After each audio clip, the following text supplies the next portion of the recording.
ಭೈರತಿ ಬಸವರಾಜ್ ಅವರ ಕೊಲೆ ಪ್ರಕರಣ ಇದು ವಿಚಾರದಲ್ಲಿ ರಾಜಕೀಯ ಪ್ರೇರಿತವಾಗಿ ನಡೆದುಕೊಳ್ತಿದ್ದಾರೆ ಅನ್ನೋ ಆರೋಪವನ್ನು ನೋಡಿ, ಹೈಕೋರ್ಟಿಗೆ ಹೋಗಿತ್ತ ಈ ಪ್ರಕರಣ ಅಂದರೆ ಹೈಕೋರ್ಟ್ ಅಲ್ಲಿ ಅವರು ಪ್ರಬುದ್ಧತೆಯಿಂದ ಜಜ್ಮೆಂಟ್ ನೀಡಿಲ್ಲ ಅಂತ ಹೇಳ್ತಾ ಇದ್ದಾರಾ ಅಥವಾ ಅವ್ರು ಆರ್ಡರ್ ಪಾಸ್ ಮಾಡಿಲ್ಲ ಅಂತ ಹೇಳ್ತಾ ಇದ್ದಾರಾ?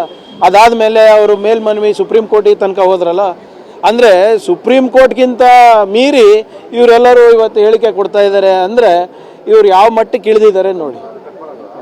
C they are protecting.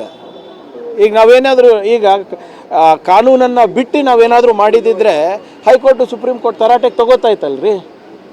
ಈಗ ಅವ್ರ ಆದೇಶನೇ ಪಾಲನೆ ಮಾಡ್ತಾ ಇರೋದಲ್ಲ ನಾವು. ಇದರಲ್ಲಿ ರಾಜಕೀಯ ಏನು ಬಂತು? ಇವರೇನೋ ಅವ್ರಿಗೆ ಸೇಫ್ ಗಾರ್ಡ್ ಮಾಡಬೇಕು ಮಾಡ್ಕೊಳ್ಳಿ, ಆದರೆ ಹೈಕೋರ್ಟು ಸುಪ್ರೀಂ ಕೋರ್ಟ್ ಆದೇಶಗಳು ತಪ್ಪು ಅಂತ ಹೇಳ್ತಾ ಇದ್ದಾರೆ ಅಂದರೆ ಜನರ ಮುಂದೆ ಹೋಗಿ ಹೇಳಿ ಸ್ವಾಮಿ, ನಮ್ಮ ಹತ್ರ ಯಾಕೆ ಹೇಳ್ತೀರಾ?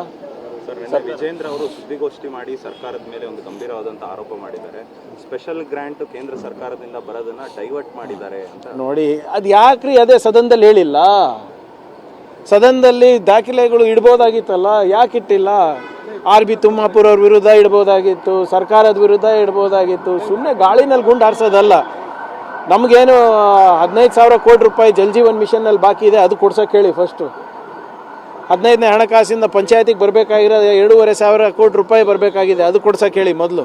ಸರ್ಕಾರಕ್ಕೆ ಏನು ನಮ್ಮ ಕನ್ನಡಿಗರಿಗೆ ತೆರಿಗೆ ಮೇಲೆ ಆಗ್ತಾ ಇರುವಂಥ ಅನ್ಯಾಯದ ಬಗ್ಗೆ ಮಾತಾಡೋಕೆ ಹೇಳಿ. ಅವರು ಸುಮ್ಮನೆ ಗಾಳಿನಲ್ಲಿ ಗುಂಡು ಹಾರ್ಕೋತಾ ಹೋದರೆ ಯಾರು ಇದಕ್ಕೆಲ್ಲ ನಾವು ಉತ್ತರ ಕೊಡೋಕ್ಕಿದ್ದೀವಾ ಹೇಳಿ?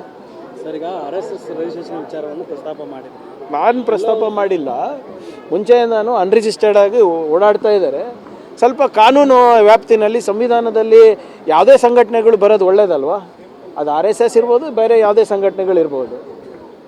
ಏನಕ್ಕೆ ಅವರು ಅರ್ಧೇ ಅಬೌದಲ್ಲ, are the above constitution, body of individuals ಅಂತ ಮೋಹನ್ ಭಾಗವತ್ ಅವರು ಮೊನ್ನೆ ಬೆಂಗಳೂರಿನಲ್ಲಿ ಸ್ಟೇಟ್ಮೆಂಟ್ ಕೊಟ್ಟರು. Bangalore club body of individual ಸ್ವಾಮಿ, ಅವ್ರು ರಿಜಿಸ್ಟರ್ ಆಗಿಲ್ವಾ? ಅವ್ರು ತೆರಿಗೆ ಕೊಡ್ತಾ ಇಲ್ವಾ?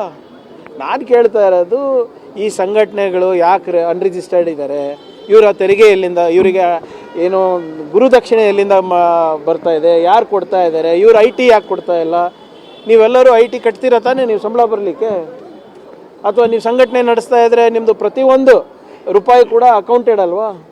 ಇವ್ರದ್ದು ಯಾಕೆ ಅಕೌಂಟ್ ಇಲ್ಲ ಅಂತ ಕೇಳ್ತಾ ಇರೋದಷ್ಟೇ. ಈಗ ನೀವೇ ನೇರವಾಗಿ RSSಗೆ ನೀವು ದೇಣಿಗೆ ಕೊಡಬೇಕಂದ್ರೆ ಕೊಡೋಕ್ಕಾಗುತ್ತಾ? ಕೊಡೋಕ್ಕಾಗಲ್ಲ. ಯಾಕೆ ಅಂತ ಕೇಳ್ತಾ ಇರೋದು. ಎಲ್ಲರಿಗೂ ಏನು ಕಾನೂನಿದೆ, ಎಲ್ಲರಿಗೂ ಏನು ಸಂವಿಧಾನ ಇದೆ, ಅದು ಅವ್ರಿಗೆ ಕೂಡ ಆಗಬೇಕು ಅಂತ ಅಷ್ಟೇ ನಂದು.